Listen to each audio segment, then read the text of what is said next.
Well, good day, ladies and gentlemen. You find us down in car maintenance to start this video. We've got the Living Legend 917 here. One of the racers we don't take to the track very often, but as you can see, it needs an oil change. So let's start with that. And we'll make our way to the race. So here we are at the race venue. Let's check out the settings. Settings for this car will be on mediums. It comes in at 799.87, so just inside the target, but we've had to do a bit of fettling.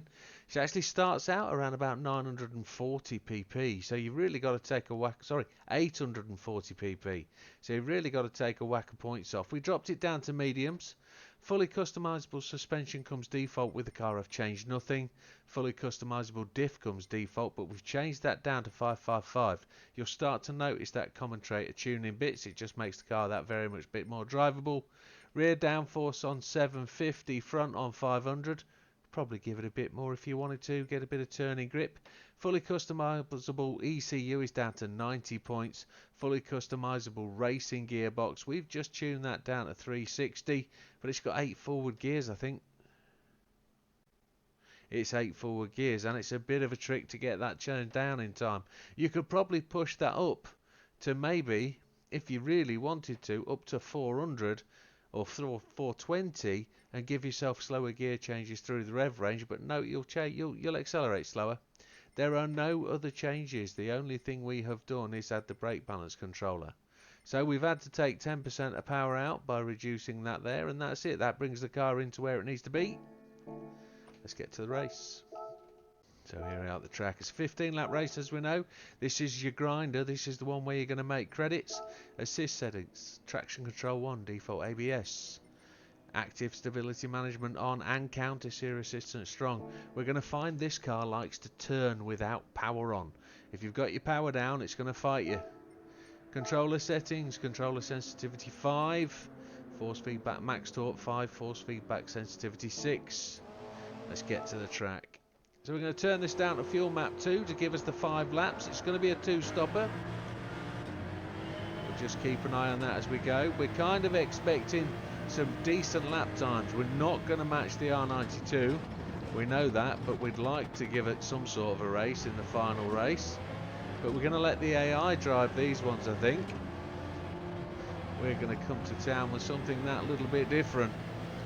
But we've got a little way to go yet. This is just car number 4 of the series. Another 15 or so cars to go. You've got another 7 days worth of videos if I do 2 a day. The wife has agreed that this weekend can be a YouTube weekend, so I can spend all weekend making videos, get some content planned up, get some content in advance, give you some content every day if you want it. It's like certain YouTubers do every day in May, a video a day. This isn't. This is going to be September. Remember, you've got a life. Busy with work at the moment. It's busy that time of year, etc. Just chatting to you while we get this first lap under our belt. Now, I have done this race once before and failed to save the audio correctly because I'm a dipstick, but I also made a couple of mistakes in the race, and I think we want a bit of a clean race. We don't want too many offs, do we? We don't want to blame the car for a driver's bad performance. So let's see if we can give the car what it truly deserves. I'm going to squeeze past these two boys. So that takes us up to 7th place on lap 1. Fastest lap of 1:39.053, braking on the 150 down into turn 1. Much quicker, through into the gravel. That's never fun. Should have gone for 2nd gear.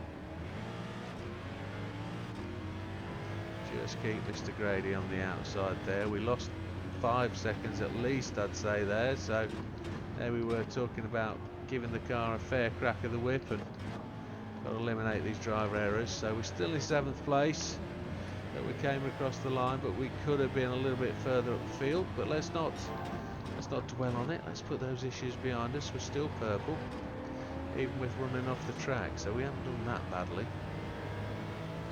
A little bit of a lift there to make the car turn. Coming at the back of Mr. Mendoza on the Aston. Let's see if we can brake past him. at the 150. He's actually gone for the inside line, covering it quite well. Defending, very well done. We'll actually take him at the grassy knoll then. We got him on the outside before the grassy knoll. Purple by over a second, that's to be expected.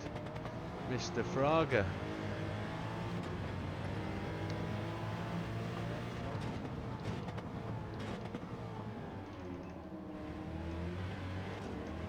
In the other video I made a Freudian slip, a little Freudian slip with Fraga and Beauvoir were having a battle. And what fell out of my mouth was, it was the foie gras battle. And I don't know why that came out.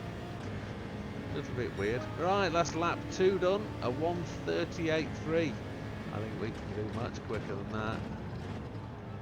Let's get this car settled in. I want a second for that corner. Let's make it second gear for the first turn. Mr. Beauvoir to chase down as Mr. Portillo racks away. I think Mr. Portillo's on a 3-stop strategy. He should be stopping lap 4. We've got plenty of fuel.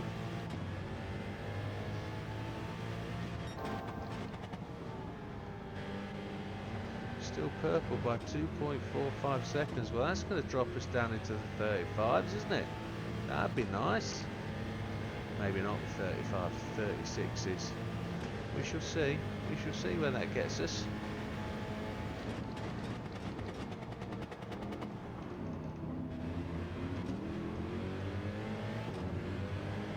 Made it up to Mr. Beauvoir. Let's see if we can get him before the grassy knoll. We are. We're going to use the grassy knoll to take him. There we go.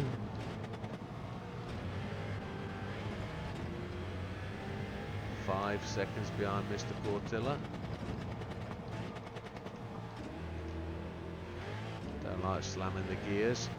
Should be getting engine damage for that, I would have thought.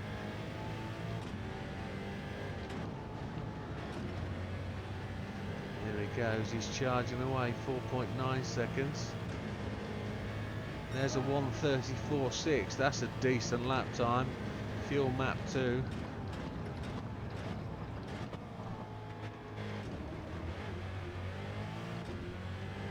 See if we can get in front of him before he pits.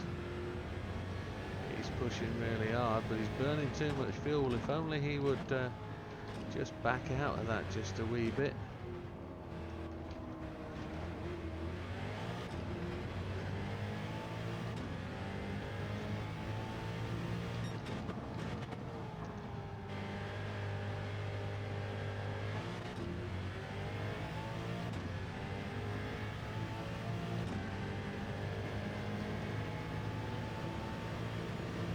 Any sort of indication where we were against our previous lap time, but I don't think we're up.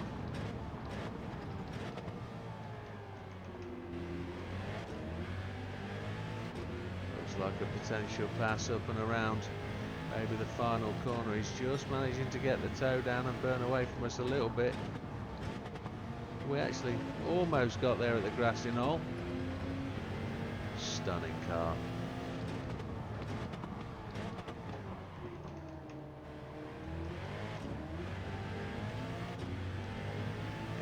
We've got one more lap to do at this point.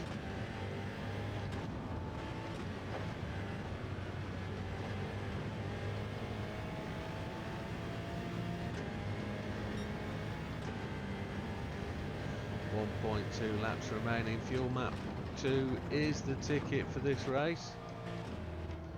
No laps time winnings to happen on this one because we're going in, so that 1:34.685 still the fastest lap of the race. I wonder if we could probably give that a challenge later in the race and see if we can get any better than that.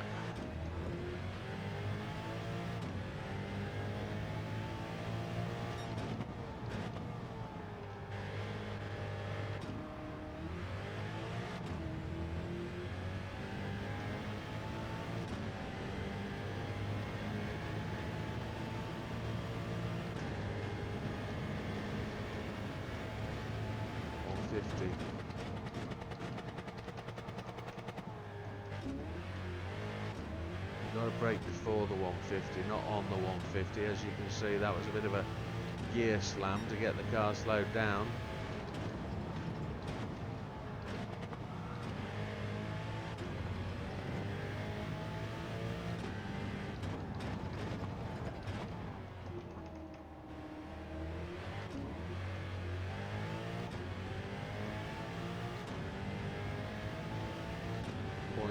Going into the pits. It is a two-stop strategy, if I haven't explained that before. We're going lap 5, lap 10. Take the tyres that we need and all the fuel. We'll fill up all the way.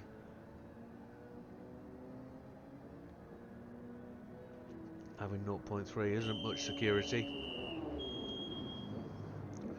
Absolutely stunning looking car. A few chips on the front splitter. Looks like we must have wrecked it in the last race to get a new bumper put on the back with no paint. Everybody else behind us is pitting. Can't see where Mr. Portilla is at the moment. He must come through obviously later on. They're all on hards. Exit Mr. Frager on softs. We're going to try and sort that out for the last race of the day. We're going to try and get those boys on softs and mediums. See if they can go quicker using our setups. So if you do have suggestions for setups for these cars, don't hesitate. Get them in the comments below, folks. Any that I feel are a valid car to actually take this race on, I'll give it a whirl. It must sort of fit the sort of genre we're doing though. I really want to take a historic. I want to really use the historics at Le Mans. I want to try and use all the GR2s if possible at Spa. I know that Spa race is actually GR3 again, but I want to try and put the big boys up there. And at Spa I want to try and use, at Le Mans I want to try and use the historics, the GT40s, the Ferrari P330, the old Jaguar. I'd like to take round there and see how they compete. I think the RA272, 262, whichever one it is, might be the place to perform at Le Mans. I know it's 8-lapper, it's absolute stunner. We're 10.9 seconds ahead as we go into lap 7. We've got plenty of fuel, braking on the 150 just before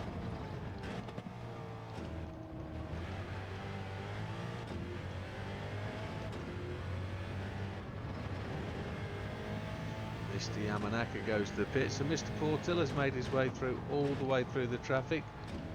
He's 12 seconds back.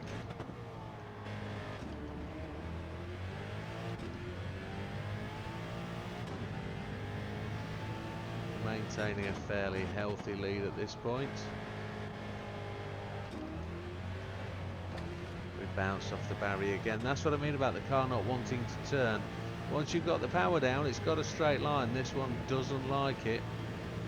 It doesn't like going around the corners, off the corner.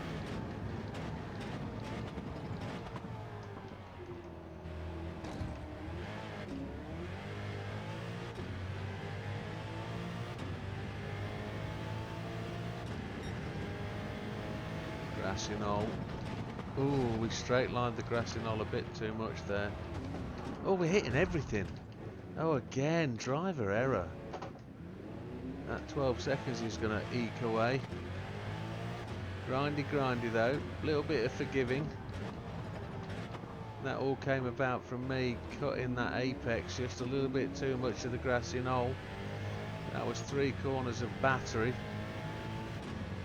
I've got damage, both front wheels and the front splitter, so she's not going to call us tremendously well. Only 7 seconds in the lead. That damage is now eroded away. That's fine.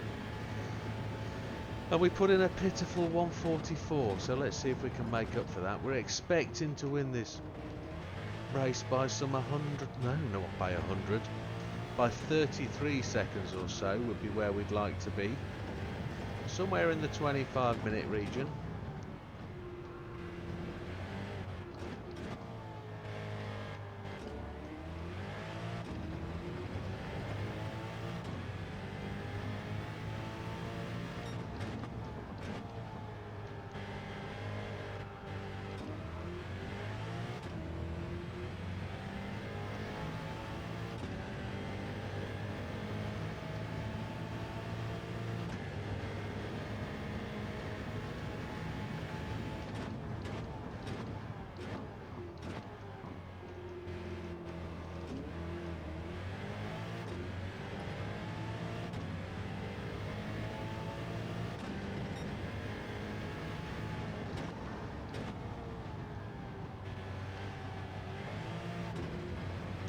a second down on the fastest lap. Let's see if we can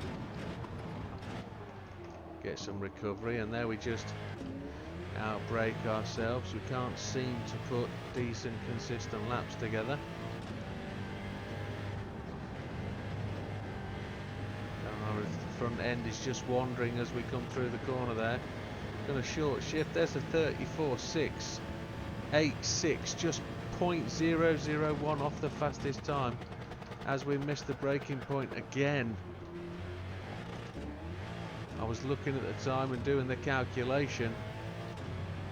It is a decent car, it's just the driver that's useless. We were 14 seconds ahead of Portilla, and Portilla goes to the pits. So this would call into question just whether this is actually the best sort of grind car. It's quick and it'll get you around in a decent time. It certainly will. It'll win the race, that's without doubt. But you need an easier drive, and this just isn't the easy drive in my opinion. I think we're going to leave this one for the AI to drive in the final race. What do you think? Is this the kind of car you want to grind in? It's fast. It's relatively efficient. It's not boring. It doesn't sound inspirational though, does it? The engine note is not as crisp and clear as one I thought it would. It actually sounds quite modern in its sort of engine sound. Naturally aspirated. No turbo boost. A bit of bubble on the old on the overrun as you're changing down gears. With 32 seconds in the lead. Just about to enter our final lap before our final pit stop. 1.4 laps of fuel, we're doing alright. 36.176 after messing up turn 1. Let's brake before the 150.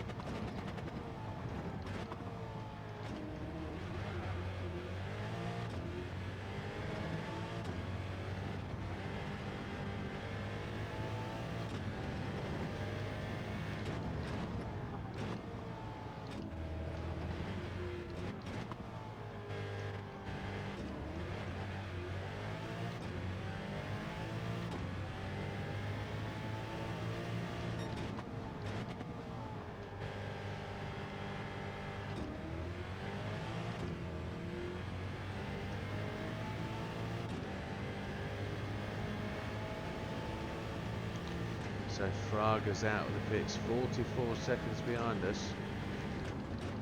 Portilla is in the... oh, it's Beauvoir that's in the pits and cascading his way all the way back down the field. Portilla is away behind. We mustn't forget to pit this lap, and we're about to start lapping the backmarkers. They've got a reprieve of a few moments because I doubt we'll overtake any of these boys as we come in. That's Mr. Gallo. What's Mr. Gallo doing at the back?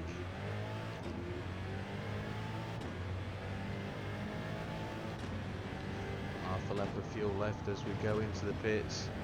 Is he going in as well? No, he's not. We are though. Take the mediums, take the fuel, that's the way.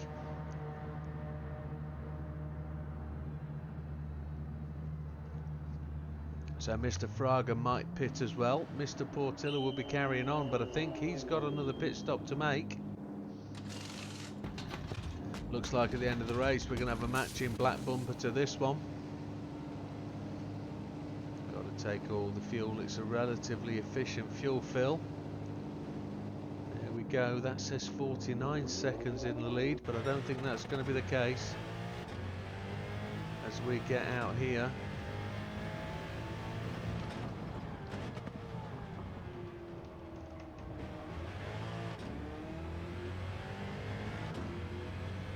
Wait for them to pass the start finish line. Is he going to the pits? He's gone to the pits. That's given us a 51 second lead. We'll wait for Mr. Portilla to come across the line and see what that says. 24 that washes out to.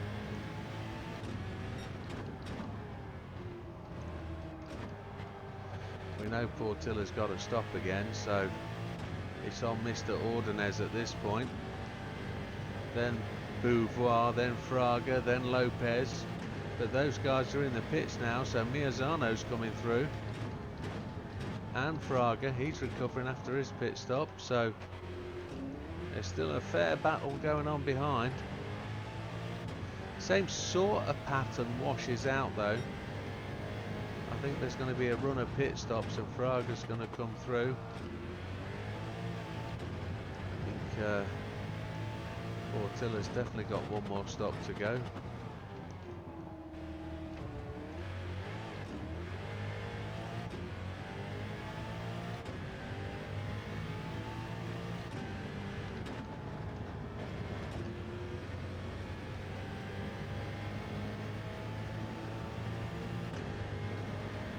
Seven seconds in the lead.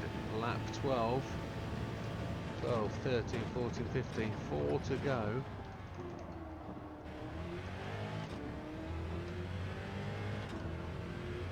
So I'd expect us to be 30 plus seconds in the lead, maybe a little bit more. If we can finish the race 45 seconds ahead, that'd be tremendous. Now we're approaching the true back marker, the Porsche.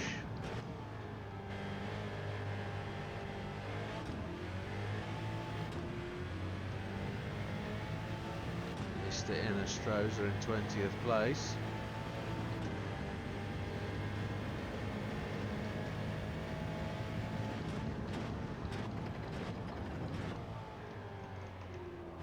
Mr. Ordonez has gone to the pits, leaving the opportunity to Mr. Beauvoir. Fraga is starting to move his way up.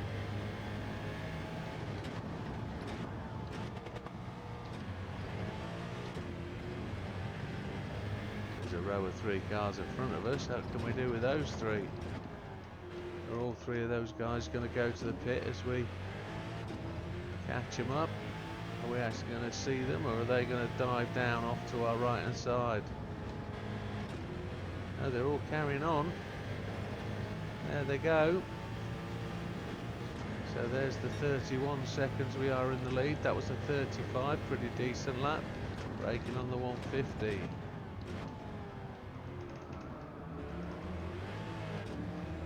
Mr. Solis, Mr. Gallo, and then Mr. McEwen.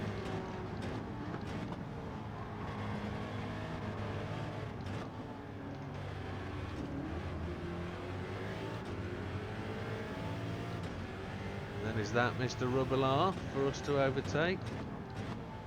Mr. Portilla does go to the pits.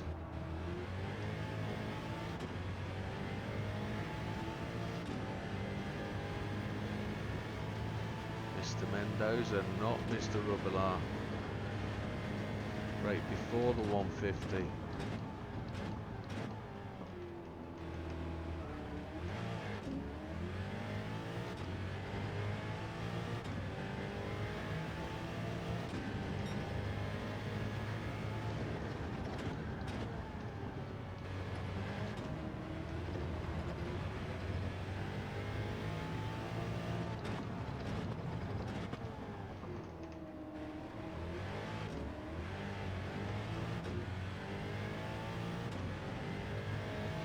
.58 seconds in the lead, that's pretty decent.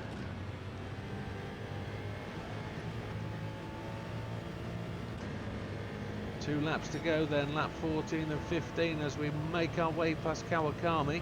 Braking on the 150, got to talk to myself, got to tell myself to remember to do that. I'll brake at the 110 like I'm in a GR4 if I had my way.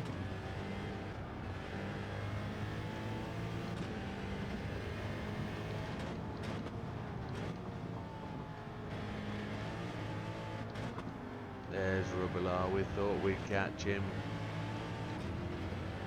1 minute in the lead, that's pretty decent.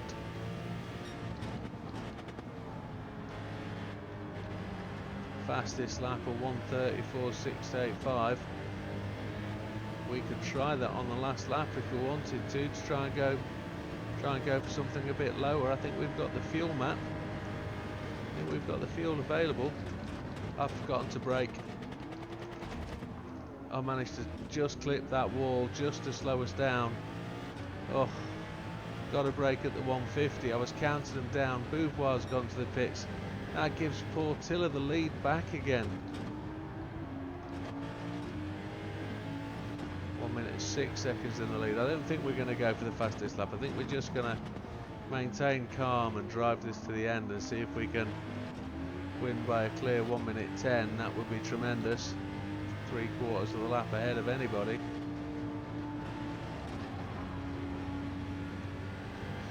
Grady's gone to the pits. There's 107 in the lead.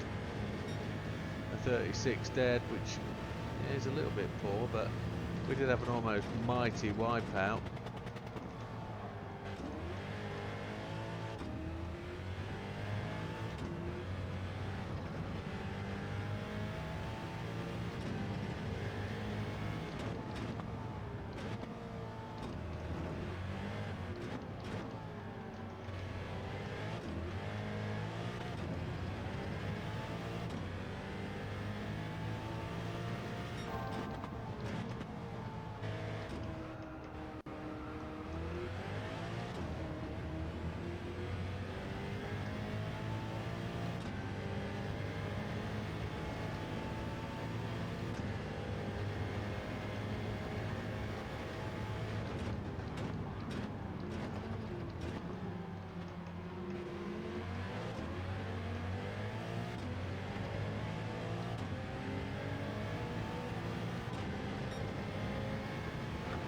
Oh,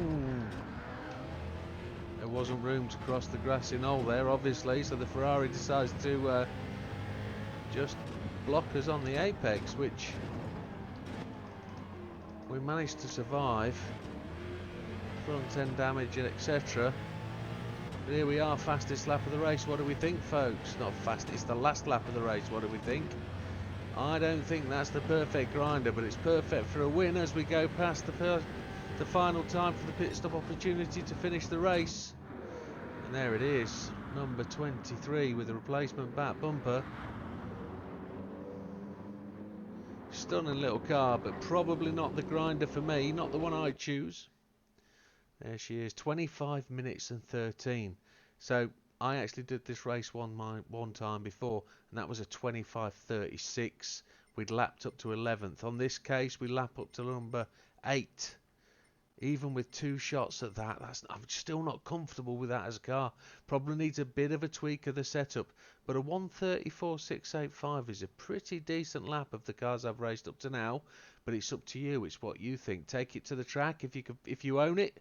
If you don't, look out for it. It'll be in the Legend shop at some point. I'll leave it with you. Thank you very much, folks. All the best. We'll see you on the next one. Take care.